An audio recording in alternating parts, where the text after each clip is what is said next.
Graça e paz, meus irmãos.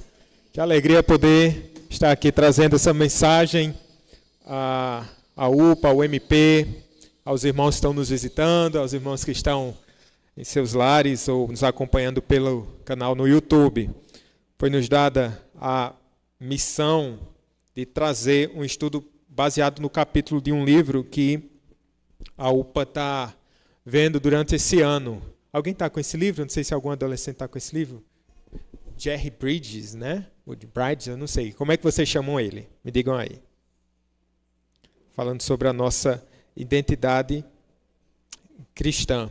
Então, a nossa ideia hoje não é expormos um texto como geralmente fazemos, mas seguindo a própria proposta do livro, a gente vai ver alguns textos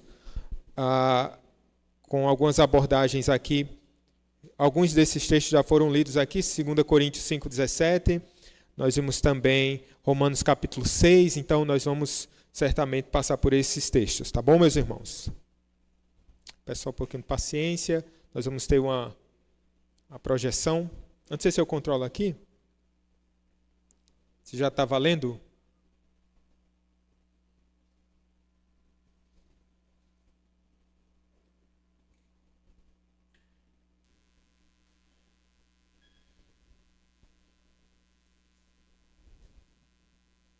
Ok, obrigado.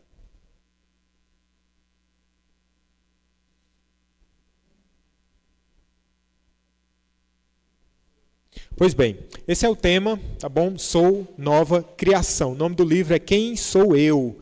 É um livro que tem sido tratado aqui pela nossa UPA local, tá certo? Então esse é o estudo, capítulo número 5 desse livro. Então nós vamos conversar um pouco sobre esse tema, Sou Nova Criação. Para começarmos, eu quero mostrar aqui para vocês um ensaio. Esse ensaio é de 2008, aliás, de um fotógrafo canadense chamado Ulrich Collet. Ulrich Collet, ele teve uma ideia muito interessante. O projeto que ele faz parte, esse aí que é dessas fotos que eu trouxe para vocês, faz parte do projeto Retratos Genéticos. E aí fica claro, né?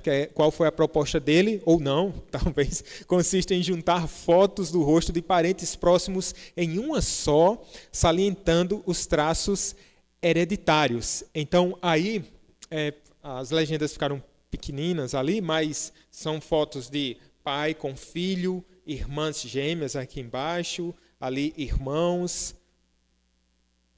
O que é que vocês acham? Parecidos? E essa aqui? Lá em cima é mãe e filha, tá certo? Aqui nós temos um pai, a mãe e uma filha, e aqui irmãos gêmeos.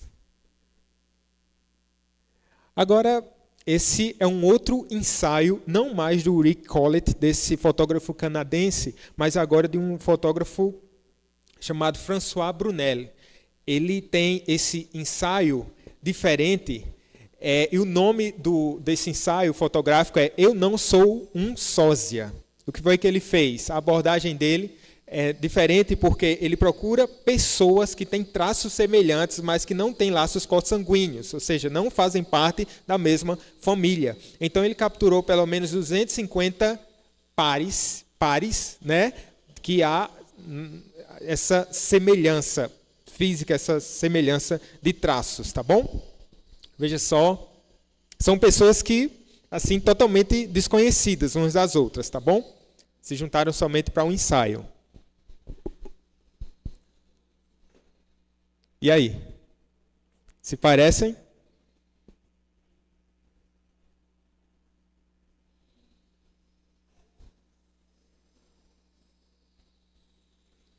Legal, né?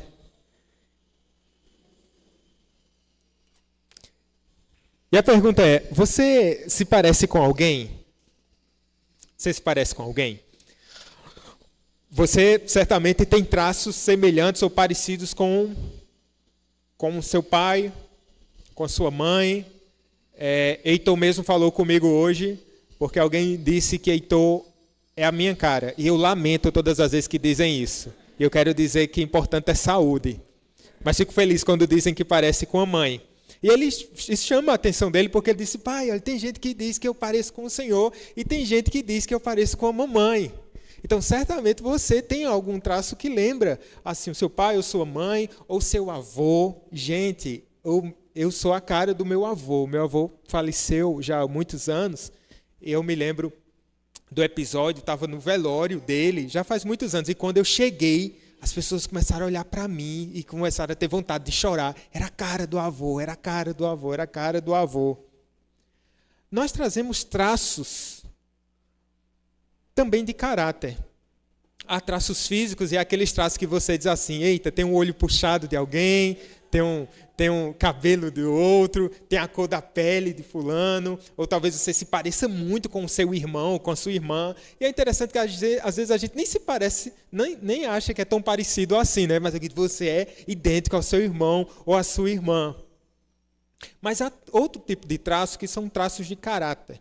Nós herdamos traços do nosso caráter e muitas vezes algumas pessoas vão dizer, eita, puxou, seu pai geralmente vai dizer, puxou a mãe. É o mesmo temperamento da mãe, né? Ou a mãe vai dizer, eita, é ranzinza que nem o pai.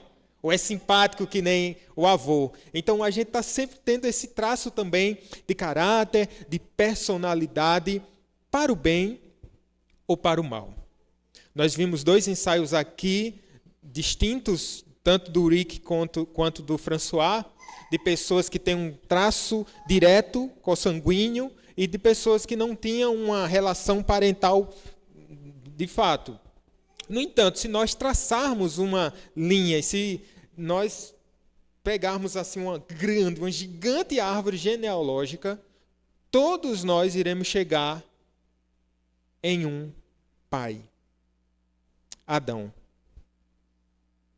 Porque toda a raça humana veio de Adão.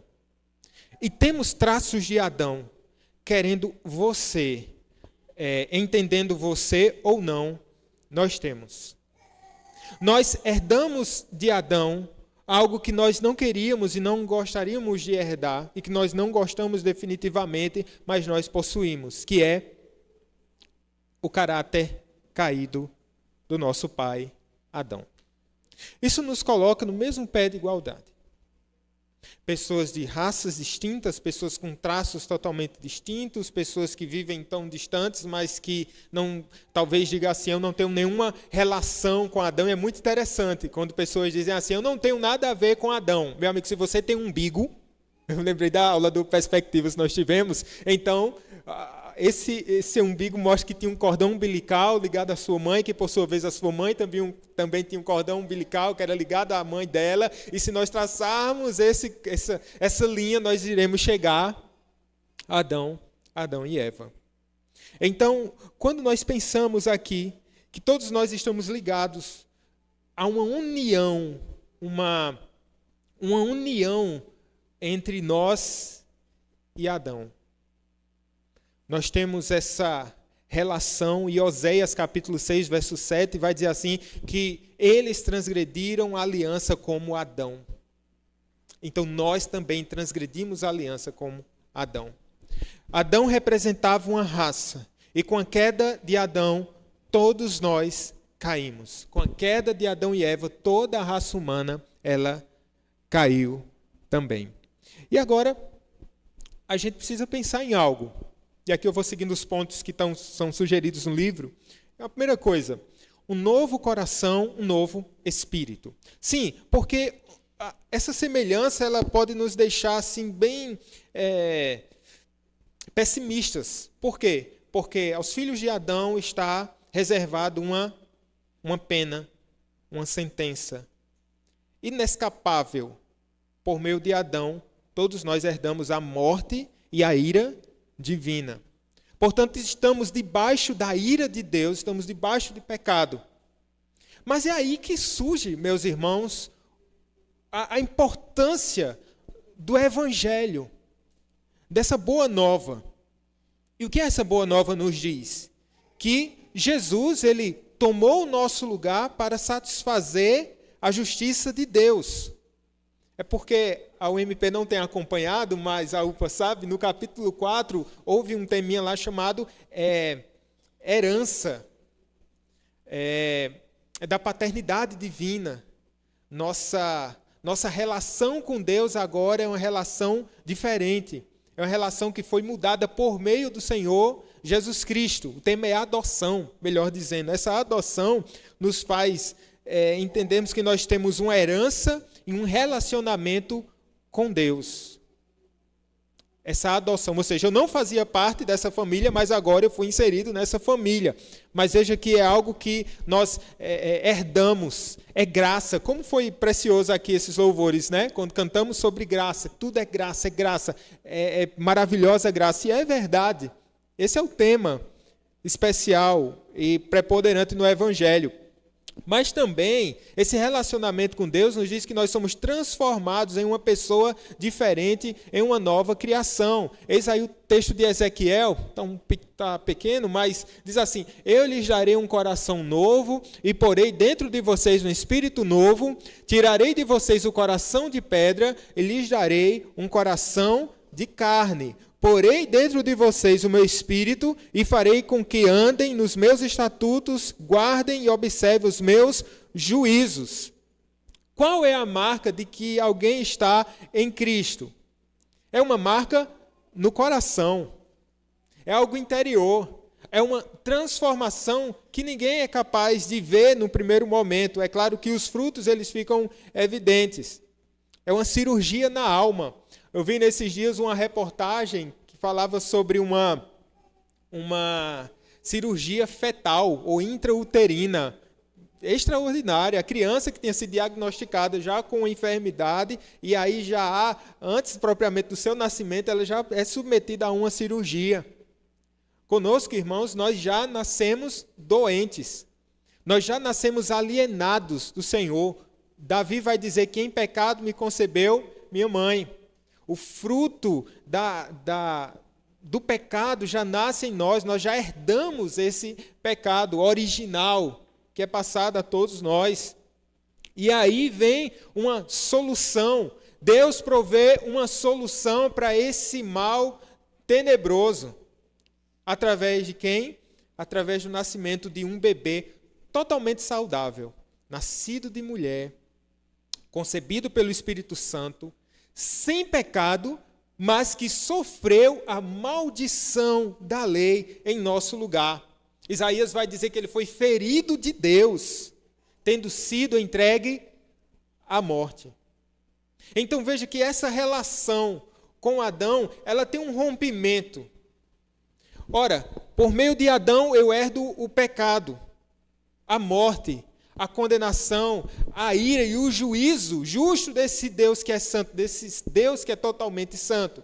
Mas por meio de Jesus agora há um rompimento e agora há uma nova virtude em nosso coração, uma nova inclinação, porque Ezequiel vai dizer que nós somos cirurgiados por Deus. Ele nos dá o quê? Um novo coração. Ele diz que nós temos um novo coração. E Ele nos dá a garantia que seu Espírito habita em nós. E esse Espírito nos capacita a obedecer a Deus. E Ele nos incentiva também. Há uma promessa aqui.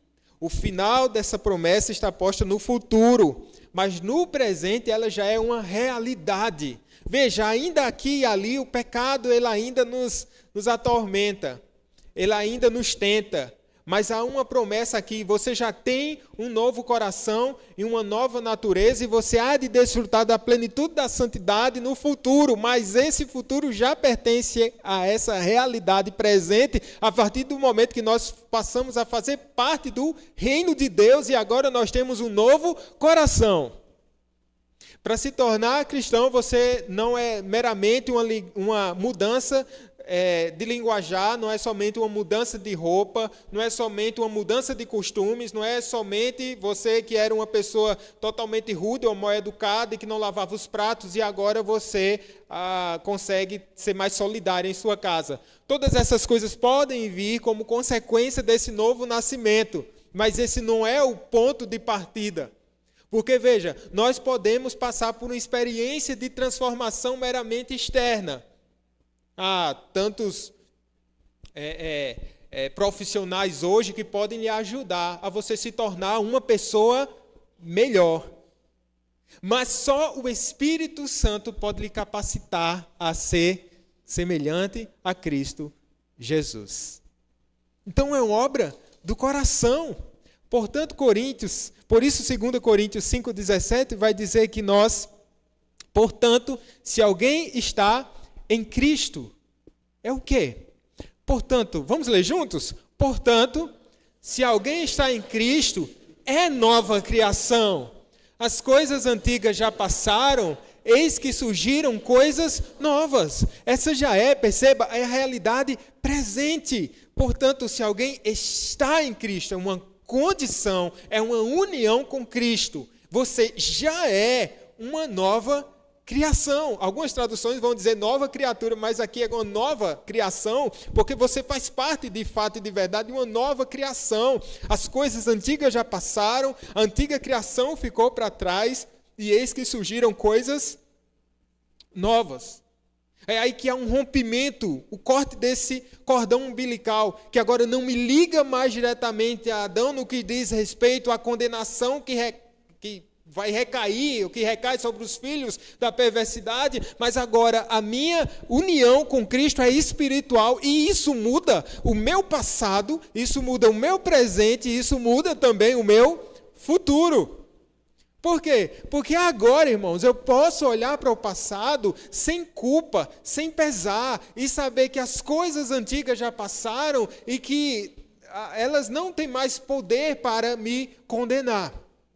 Eu posso olhar para o presente e dizer, eu estou em alguém. Veja, não é estar em algum lugar, eu estou na igreja. Algumas pessoas usam uma forma sinônima de dizer que é cristã, se referindo primeiramente à igreja. Você está na igreja. E a gente se dá por satisfeito, né? Você está indo à igreja? Você vai à igreja? Essas coisas são importantes? Obviamente que sim, mas veja, esse não é o ponto de partida. Qual é o ponto de partida? Em quem você está, não é onde você está, entende? Em quem você está? Você está em Cristo? Você está em Cristo?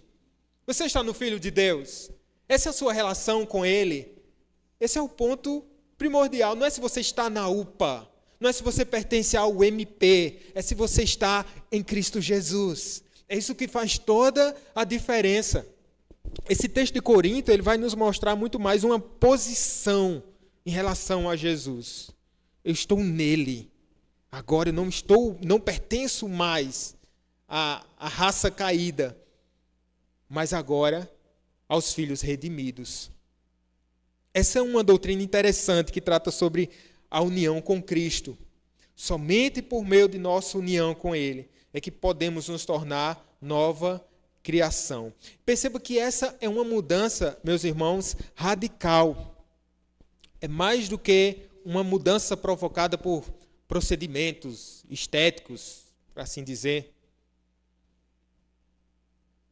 É uma mudança, como Ezequiel nos mostrou aqui, é uma mudança de coração, que por sua vez nos traz uma mudança de caráter, uma inclinação totalmente diversa daquela que nós tínhamos antes. Mas perceba que nós temos aqui uma nova identidade, um novo relacionamento. O que é isso? Esse texto de Romanos 6, ele diz, né, a sequência dele é muito interessante porque ele vem como resposta da justificação, né? Romanos vai nos mostrar que todos nós, tanto judeus quanto gentios, estavam separados do Senhor e todos pecaram, todos estão destituídos da glória de Deus. No capítulo 5 vai mostrar o princípio da nossa salvação, que é a justificação pela fé. E ele termina com esse triunfo maravilhoso, porque diz lá no verso 21, a fim de que como o pecado reinou pela morte, assim também reinasse a graça pela justiça para a vida eterna, mediante Jesus Cristo nosso Senhor. Reina a graça para a vida eterna por meio de Jesus Cristo.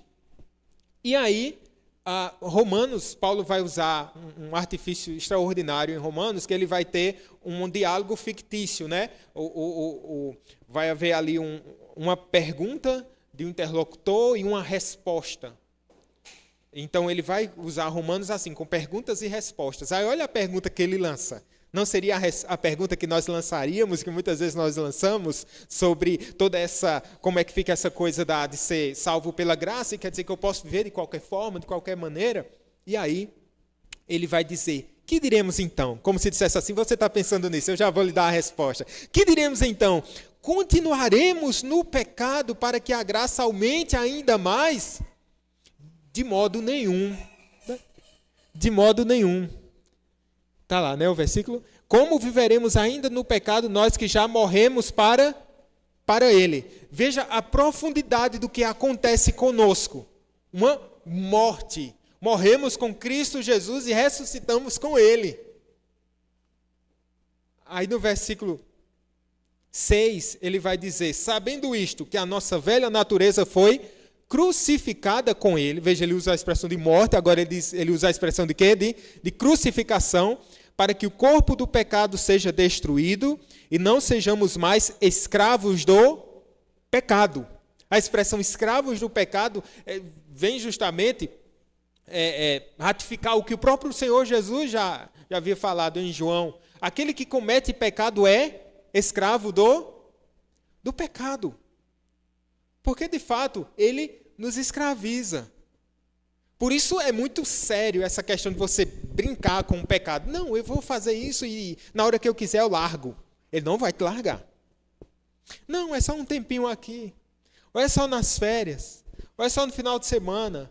Ou é só esse acesso aqui. Não há uma relação de brincadeira. A Bíblia vai dizer que aquele que comete pecado, ele se torna o quê? Escravo do pecado. Sabe por quê? Porque ele não vai ter o poder de dizer assim, eu não faço mais. Eu não faço mais. E a grande glória do cristianismo, da ação do Espírito Santo em nós, é justamente nós não dependermos mais do pecado para viver. Isso é maravilhoso. Essa real, essa verdadeira libertação. Porque, veja, há uma nova relação aqui. Eu não sou mais escravo do pecado, mas não é que eu fico assim, pairando, assim, sem dono. Não, eu me torno escravo de quem? Eu me torno escravo de Cristo. Ele me conquistou e agora eu me torno escravo do Senhor. Fui crucificado, eu morri, a minha velha natureza foi crucificada. Como é que funciona essa nossa relação com o pecado? Essa é uma frase de Agostinho, que significa assim, posso não pecar pela graça. Olha só, num primeiro momento, pensemos bem, Adão e Eva, antes da queda, eles tinham a possibilidade de pecar, a opção de pecar ou de não pecar. No dia que você comer, olha só, certamente você vai morrer. Ou seja, há uma opção ali. Há uma opção. Num segundo momento, depois da queda, é tenebroso, é terrível. Por quê? Porque agora o homem não tem mais a opção de não pecar. Ele não pode mais dizer não ao pecado, porque ele se tornou o quê? Escravo do pecado. E o escravo, ele é subserviente. O escravo está sempre à disposição do seu senhor. O seu senhor diz, faça agora, e ele diz assim, não, agora não, depois. Nessa relação do pecado, né, terrível, né? É agora. Então, você passa a ser alguém dominado pelo pecado. Agora, qual o grande ponto aqui? É que, depois de Cristo, Unido a Cristo Jesus, ou unidos a Cristo Jesus, eu posso dizer não ao pecado. Era uma realidade inimaginável ao homem comum, ao homem que é dominado justamente pelo pecado. Agora, a libertação provida pelo Senhor, ela é tamanha, ela é extraordinária, que agora eu não sou mais sujeito ao pecado. Eu posso até me sujeitar ao pecado voluntariamente, ou melhor dizendo, pontualmente, ou acidentalmente, mas essa não é mais a minha prática de vida. Essa é a grande diferença. Veja só, agora somos capazes de obedecer e agradar a Deus. Nossa velha identidade em Adão se foi juntamente com sua escravidão ao reino do pecado. Em 1 Coríntios, não está aqui no slide, mas eu queria que você abrisse sua Bíblia em 1 Coríntios, capítulo 2, versículo 14.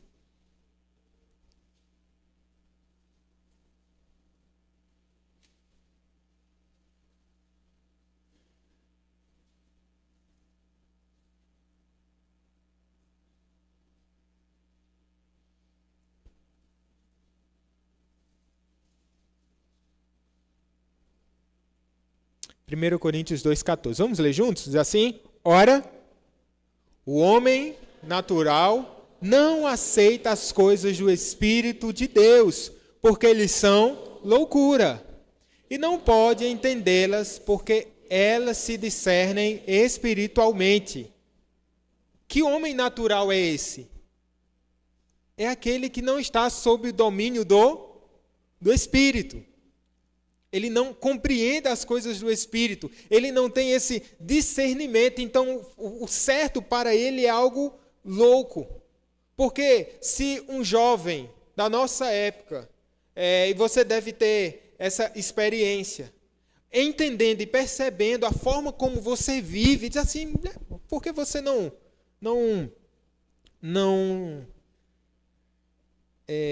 tem uma vida libertina? Ah, por que você faz tudo certinho? Ah, por que você não vive namorando um ou outro? Porque os rapazes, seus colegas, podem ficar inquietos com a sua postura em relação à vida. Ah, você é obediente aos pais, isso é anacrônico, isso é ultrapassado, isso não tem mais nada a ver. Ah, você vai à igreja, ou você segue um livro de preceitos que eles são legalistas, extremistas. Isso é loucura. Isso beira a insensatez para o mundo, porque eles não são capazes de compreender as coisas do Espírito. Porque, como Paulo vai falar aqui, o homem natural ele não compreende as coisas do Espírito de Deus. Você já pode parar, você pode explicar novamente, você pode falar novamente, você pode dizer o que for, mas uma pessoa que está cega desse entendimento para as coisas espirituais, ela nunca vai conseguir entender. E olhe só o lance. A forma como você vai ser visto é como uma pessoa realmente tolhida nos seus prazeres. Parece que você não é feliz, porque feliz mesmo é dar vazão aos seus prazeres, porque ser feliz mesmo, esse é um discurso, não é?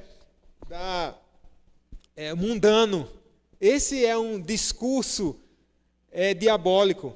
Você precisa ser livre, felicidade está atrelada à liberdade. Só que o ponto crucial no mundo não há verdadeira liberdade. Não há verdadeira liberdade. E, na verdade, não se entregar ou não satisfazer aos desejos da carne, aos desejos do coração, as coisas mundanas ou as inclinações da carne, na verdade, essa é a verdadeira liberdade. É a liberdade que está em Cristo Jesus. Eu me sujeito voluntariamente a Cristo. Porque, de fato, esse é o caminho da vida. E essa é uma ação que só é possível por causa do que Ezequiel nos falou, que é o quê? Um novo coração. Algo que ocorreu dentro de mim, no meu ser interior, por causa de Jesus Cristo. Essa transformação só pode ser gerada por Deus. Você entendeu o que eu falei? Eu disse para vocês, você pode não pecar. E alguém pode dizer assim até com um tom piedoso, não, é porque foi forte demais. É porque assim não deu não, pastor. Se eu soubesse como é a luta lá na minha escola. Não, é porque ali eu fui encurralado a pecar e foi por isso que aconteceu. Não, olha, é terrível demais. Não, a gente está sendo bombardeado. Eu digo a você, você pode não pecar. É sempre uma escolha. E hoje você é capacitado a não se entregar ao pecado. Poder dizer não. Poder dizer não à carne. Poder dizer negar o mundo. É uma liberdade que pertence àqueles que pertencem a Cristo Jesus. E se você consegue dizer não ao pecado, você pode, como você deve ter cantado hoje, é fruto da graça de Deus. Não é por nós, mas é por algo que aconteceu dentro do nosso coração. É porque nós estamos em alguém. E o nosso prazer agora está em alguém. E ainda que a gente sofra, ainda que a gente seja de alguma forma taxado, ou de alguma forma perseguido, ou no seu próprio interior, daqui a pouco a gente vai falar mais sobre isso, mas sugerindo a você assim, rapaz, não tem futuro não, tem uma vida melhor para você. Você ser convencido de novo pelo Espírito Santo de que vale a pena amar a Jesus Cristo, vale a pena honrar o Senhor Jesus. Esse é o grande prazer da nossa vida cristã. Há uma nova maneira de viver. Romanos ainda vai nos dizer assim: assim também vocês considerem-se mortos para o pecado, mas vivos para Deus em Cristo Jesus. Qual a palavra aí? Considerem-se mortos para o pecado. E no verso 12 diz assim: portanto, não permitam que o pecado reine em seu corpo mortal, fazendo com que obedeçam às suas paixões. Mas veja só, se há um novo espírito em mim, se agora eu estou em Cristo Jesus, por que essas admoestações? Elas ainda são importantes, elas ainda são válidas, porque diz assim, vocês devem se considerar mortos para o pecado, mas vivos para Deus. E ainda nós não podemos permitir que o pecado reine em nosso corpo mortal. E aqui veja, o nosso espírito está pronto. Não foi isso que Jesus disse aos discípulos? Vigiai e orai para não cair em tentação. O espírito está sempre pronto, mas a carne é o quê? É fraca. Para que não reine em seu corpo mortal o pecado, vocês precisam se considerar mortos, fazendo com que obedeçam às suas paixões. Ou seja, ainda há uma sugestão carnal dentro de nós. Por quê? Porque nós estamos em uma arena agora de conflito, em uma guerra entre a carne e o espírito. Nós ainda já temos a nova natureza em Cristo Jesus. Repousa sobre nós essa promessa de que estaremos livres para sempre, mas hoje ainda é o que eu costumo chamar de pecado remanescente, ou inclinações, ou sugestões. Portanto, precisamos estar sempre o quê? Vigilantes, em todo tempo. Porque se nós baixarmos a guarda, nós podemos cairmos, nós podemos tropeçar. Gálatas 5,17 diz assim: porque a carne luta contra o espírito e o espírito contra a carne, porque são opostos entre si, para que vocês não façam o que querem. Deixa eu perguntar para vocês. Certamente vocês lutam, ou já lutaram, ou lutarão contra algum pecado. É fácil? É fácil lutar contra o pecado? Não dá essa impressão que está havendo uma batalha dentro de você, né? Que está havendo um duelo. E você se sai vencedor, mas parece que você está assim, meu Jesus, como foi difícil. E a gente precisa se desvencilhar. E a gente precisa fugir. Mas não é aquela coisa assim, eu venci esse pecado hoje, mas ele nunca mais vai voltar. É assim que acontece? O pecado sabe o seu CEP. O pecado, ele sabe os seus horários mais suscetíveis. Ele sabe das áreas de maior vulnerabilidade. Então, somado a isso, a nossa luta também é contra o diabo. O diabo que fica como? Fica ao nosso derredor, não é? Ele está procurando ali uma presa para se apropriar dela, para tragá-la. Como se não fosse pouco, nós temos contra nós o quê? O mundo. Com todas as suas vitrines e com todas as suas propostas. Veja que há um inimigo espiritual, há um inimigo no mundo e há um inimigo dentro de nós. Como é que a gente se sai vitorioso desse negócio? A Bíblia, ela nos orienta, ela nos adverte e ela diz que nós devemos estar atentos, vigilantes. E como Paulo usou aqui sua linguagem, escrevendo aos Romanos, considerem-se mortos para o pecado. Eu estou morto. Eu morri com Cristo. Estou vivo com Ele. Essas são as realidades que eu preciso ser lembrado todos os dias. Você precisa lembrar isso ao seu coração. E como é que eu me lembro disso? Olhando para o sacrifício de Jesus, olhando para a obra de Jesus, olhando para a vida de Jesus. E confiando, entendendo que de fato, irmãos, olhem para mim, vocês podem vencer o tentador.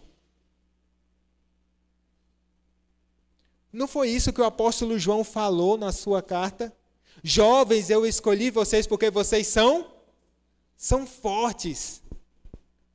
E vocês têm vencido. Vocês têm vencido o maligno. Irmãos,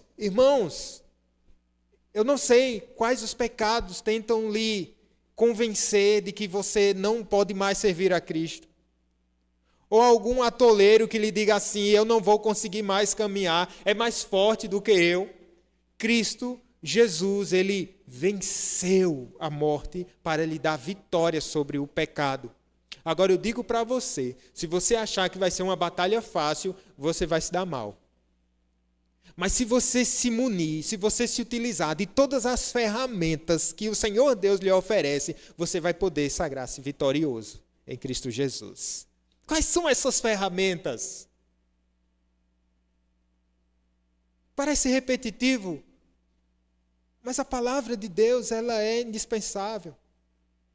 A oração, o compartilhar o pecado, ou confessar o pecado, ou ver algum pensamento, você liga para o seu amigo, diz assim, amigo, eu pensei uma coisa tão ruim, eu quero compartilhar contigo, porque eu peço que você ore por mim. E quando você compartilha, você já ficou o quê? O pecado, ele se alimenta de quê? Da escuridão. O pecado se alimenta da escuridão. Quando você lança luz ao pecado, o que é que se faz? A luz dissipa as trevas. Então agora você vai ter um parceiro para lutar com você em oração. Para que você compartilhe isso. Então, você não vai estar mais recluso, você não vai estar mais na escuridão, mas você chama um amigo, você chama um irmão, você chama uma irmã a participar dessa luta com você. Quando José, na casa de Potifar, ele se desvencilhou ali daquela mulher perversa, né, da mulher de Potifar, e ele corre ali do pecado, e ele corre ali ele prefere, certamente ele não sabia das consequências que viria sobre ele, mas no mínimo ele entendia que mesmo na escuridão de um palácio, os olhos de Deus estavam sobre ele. Entendam, os olhos de Deus estavam sobre José, não somente para dizer assim, eita, eu estou vendo, viu? Às vezes a imagem que nós temos de Deus é isso, né? Olha, eu estou vendo o que você está fazendo, viu? É que nem pastor quando vai se aproximando, né?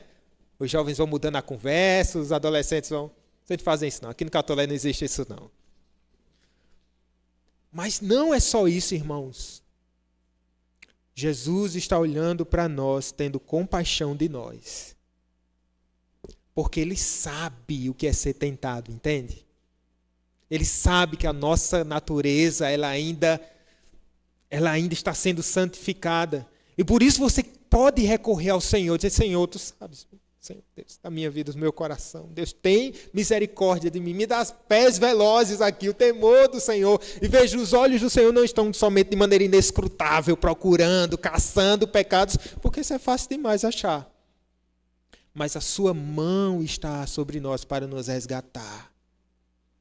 Naquele dia mais difícil, naquele momento crucial, onde os seus pés estão perto de tropeçar, onde seu coração está enamorado do pecado, você diz, Senhor, me tira desse lamaçal, que a sugestão da minha mente ela não se torne algo de fato materializado, mas que o Senhor desfaça todo esse mau pensamento. Eu quero luz. Senhor, ajuda-me, ó Deus. O Senhor é contigo.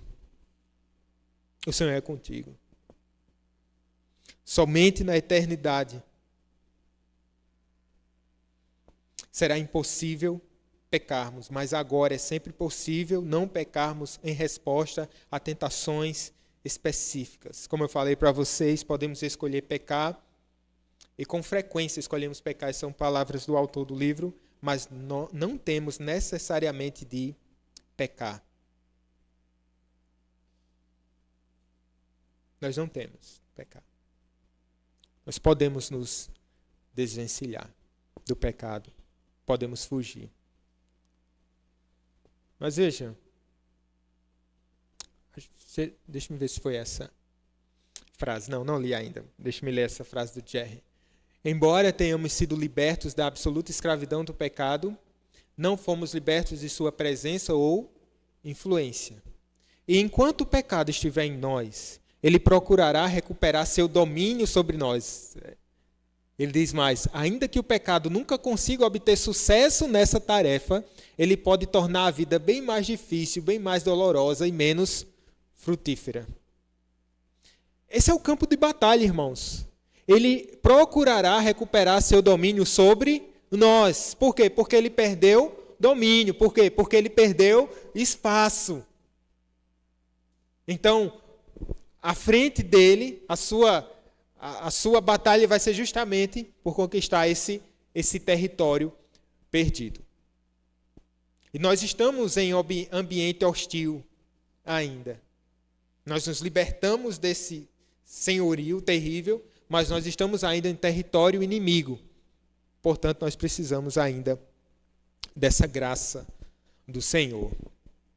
Precisamos deixar para trás velhas bagagens, nos desvencilhar de certas assombrações que ainda nos perseguem. Quando um pastor conhecido falou uma história, achei muito interessante. Ele disse que foi pegar um voo, foi ao aeroporto. Quando chegou lá, teve um problema com uma bagagem, e aí ele não podia levar a bagagem nessa viagem. Então, olha, ele tinha duas opções. A primeira opção era não tomar o voo e ficar com a sua bagagem. E aí era um aeroporto longe de casa, ele não tinha nenhum parente, não tinha ninguém para doar ali no aeroporto, então era certamente se desvencilhar daquela bagagem. Ou a segunda opção qual era? Ou ele ficava com a sua bagagem, não viajava, ou então qual é a segunda opção? Por dedução lógica seria o quê? Viajar e deixar a bagagem. O que foi que ele escolheu? Ele escolheu deixar a bagagem e seguir firme a sua viagem, o seu trajeto. Na nossa vida cristã, me parece que essa é uma analogia que a gente pode utilizar, né? Aqui ou ali a gente vai se desvencilhando de certas coisas, de certos pecados. Lá em casa eu tenho uma dificuldade muito grande de me desfazer de velhas coisas. E Raquel é um problema para a esposa, né? Problema para a esposa. Vocês já viram aquele fenômeno da gaveta, né? Você está bem em casa, mas tudo no seu lugar, mas se tiver uma gaveta nova, o que é que a gente vai fazer? Automaticamente, aquela gaveta vai se encher de tralhas, não é? Vai se encher de tralhas. E eu fico apegado a essas coisas da gaveta. Porque eu digo, não, isso aí eu posso utilizar. Uma tampinha, não sei de quê, de caneta. Não, isso aqui eu posso usar e tal. Aí fica se enchendo de coisa lá. Mas, meus irmãos, às vezes essa é a nossa prática com o pecado. Tem uma gavetinha lá. Meus irmãos, temos que deixar essa bagagem para trás. Porque qual é o chamado de Cristo? Aquele que vier após mim, negue-se a si mesmo, tome a sua cruz e siga-me. O que é que eu deixo para trás, pastor? Qualquer coisa que você entenda que está ali afastando de Deus. Sejam costumes, sejam amizades, sejam redes sociais. Você já chegou a essa conclusão assim? Você observar, se a rede social tiver... Não é o mal assim, inerente à rede social. O problema da rede social é quem manuseia, é o coração da gente.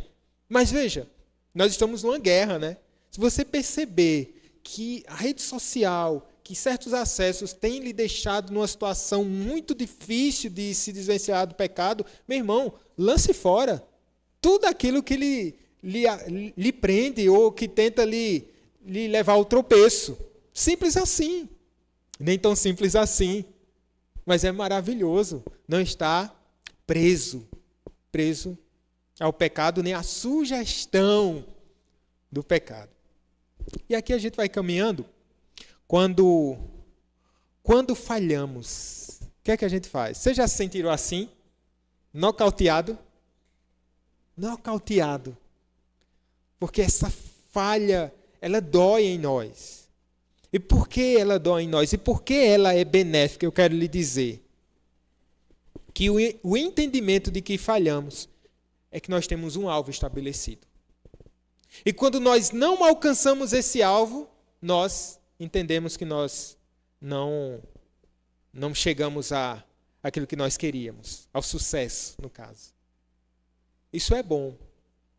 Quando nós não entendemos mais que há falha no pecado, há uma falha no nosso coração. E quando eu entendo que eu falhei, aí você vai se entristecer. Essa tristeza é gerada por quem? Lembra de Ezequiel? Deus disse que ia colocar o quê em nossos corações? Ele ia colocar em nós o seu espírito. E o seu espírito nos mostra que nós estamos em Cristo Jesus. Então, se essa tristeza acomete a nossa alma, isso é um bom começo. Mas o que é que nós devemos fazer com isso? Ir até Cristo Jesus. Levar os nossos pecados para a cruz. Porque lá os nossos problemas foram resolvidos. Em Jesus Cristo. Às vezes vai ser aquele peso dizendo assim, ai meu Deus, Deus não quer ser meu pai mais não. Não tenho mais relação com o pai por causa dos meus pecados. Não. Se você está em Cristo, você é o quê? Nova criatura. Ou nova criação. As coisas velhas já passaram e você precisa entender. Não, eu estou nesse processo, então, Senhor, ergue-me, Senhor, faz-me caminhar em Tua presença. Esses pecados persistentes, Senhor, ajuda-me a livrar-me deles. Mas, sobretudo, meus irmãos, é a certeza que a palavra de Deus nos dá. Em Isaías 1:18, diz assim: venham, pois, e discutamos, diz o Senhor. Ainda que os pecados de vocês sejam como a escarlata, eles se tornarão brancos como a neve. Ainda que sejam vermelhos como o carmesim, se tornarão como a lã. Por que isso acontece? Por causa dessa obra maravilhosa de redenção. Parece que o pecado vai nos esmagar, não é? Eu tive um trauma de cachorro, isso vem da minha adolescência. Estava correndo e aí vinha um portão entreaberto, e aí vinha um portão fechado, e corri e ficava atiçando os cachorros. Veja o meu velho, com quem eu me parecia, né? Atiçando os cachorros. Então eu passava no portão, atiçava o cachorro latia, ia para o outro. Aí numa dessas, eu me dei mal, né? Porque eu aticei o cachorro e quando eu vi, tinha uma brechinha assim no portão. Aí meu coração gelou. Ele disse assim: esse portão não está fechado, ele vai correr atrás de mim. E aí eu corri. E o cachorro correu atrás de mim, eu com os meus irmãos mais espertos do que eu, um subiu no árvore, outro subiu no portão, e eu continuei correndo. Corri, até que tropecei e caí. E agora eu fiquei pensando: meu Deus, o cachorro agora vai morder. Aí o cachorro chegou perto de mim, cheirou meu pé. Eu não sei se eu tinha chulé. Estou pensando nessa hipótese agora. E foi embora. Sabe? Às vezes parece que o pecado, ele vai lhe destruir. Ele vai lhe arruinar. Mas, meu irmão, a certeza que nós temos é que, se nós estamos em Cristo Jesus, nós somos nova criação. E a certeza de que Deus nos dá é que nenhum pecado é capaz de lhe escravizar novamente. Nenhum pecado. Você pode lembrar do seu passado. Nenhum pecado daquele passado é capaz de lhe acorrentar novamente. Porque a obra de Jesus, ela foi tão poderosa. E ela é tão poderosa que ela foi válida no passado, mas é válida hoje e válida enquanto você viver nessa terra. O pecado já não terá vez sobre nós. O pecado já não terá vez sobre sua vida. Essa é a nova criação. Não é só algo exterior, mas é algo do coração. Aí você pode dizer: eu preciso desse novo coração. E você pode recorrer ao único que está entre nós que pode lhe dar um novo coração. Não sou eu. É o próprio Jesus. Ele pode nos dar um novo coração. E aos fracos. Os fracos podem ir a Jesus e dele receber novas forças. Você está em Cristo, nessa videira verdadeira. Você tem uma nova vida e você tem uma nova inclinação. Dê graças ao Senhor por essa vitória maravilhosa. Por você poder dizer não ao pecado, dizer não à escravidão e poder andar com Jesus. Eu não sei se eu vou conseguir. Tem um videozinho que eu vi essa semana, achei muito simbólico. Deixa eu ver se eu vou conseguir passar para vocês.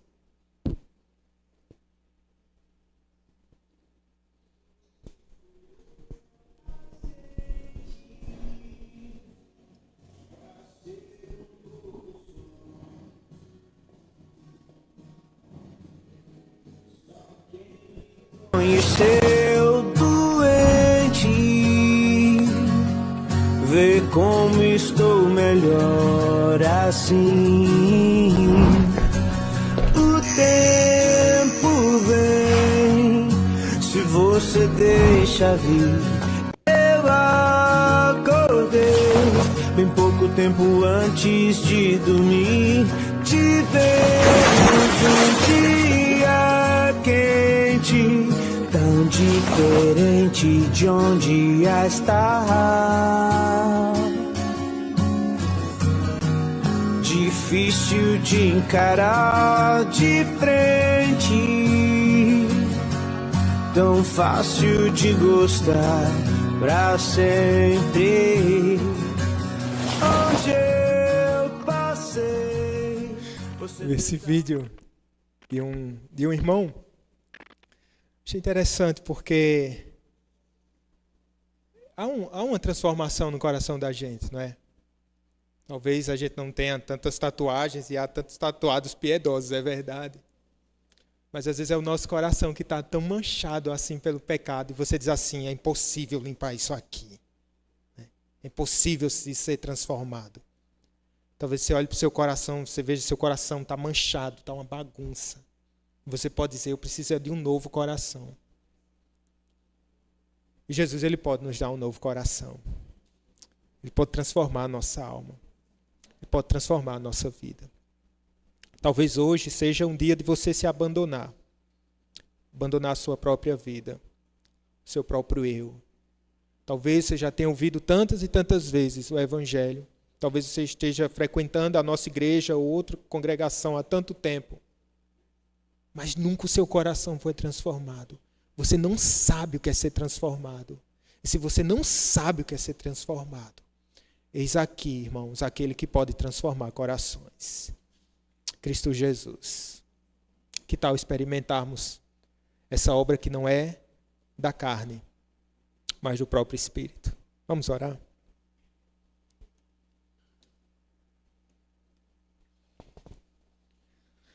Senhor, muito obrigado, porque aquele que está em Cristo é nova criação. As coisas antigas já passaram e tudo se fez novo. Meu Deus, era aquele que não conseguia, Pai, andar de maneira agradável na Tua presença. Era aquele que estava literalmente escravizado, Senhor. Era aquele que não conseguia dar nenhum passo, Senhor, em Tua direção. Mas, de uma forma maravilhosa, o Senhor se compadeceu. O nome disso é graça, nós cantamos aqui nessa noite. É somente por Tua graça, meu Deus. Obrigado, Senhor, pelo Teu operar. E o Senhor continua a fazer grandes coisas. Que o Teu bom Espírito, Senhor, possa nos visitar poderosamente nessa noite. E que o Teu bom Espírito possa nos convencer, Senhor, de que precisamos de Ti. Como Amanda orou aqui no começo dessa reunião, nós precisamos urgentemente de Ti, Senhor. Não queremos deixar para amanhã, não queremos deixar para depois. Oh, meu Deus, que Tu possas tirar esse jugo de escravidão, de servidão da nossa alma. E que os nossos pés sejam endireitados, meu Deus. Queremos andar em santidade, em justiça, Senhor. Nós queremos nos parecer contigo cada vez mais, Senhor. Queremos andar contigo, Senhor. Ajuda-nos, ó Deus. Em nome de Jesus. Amém. Amém, irmãos.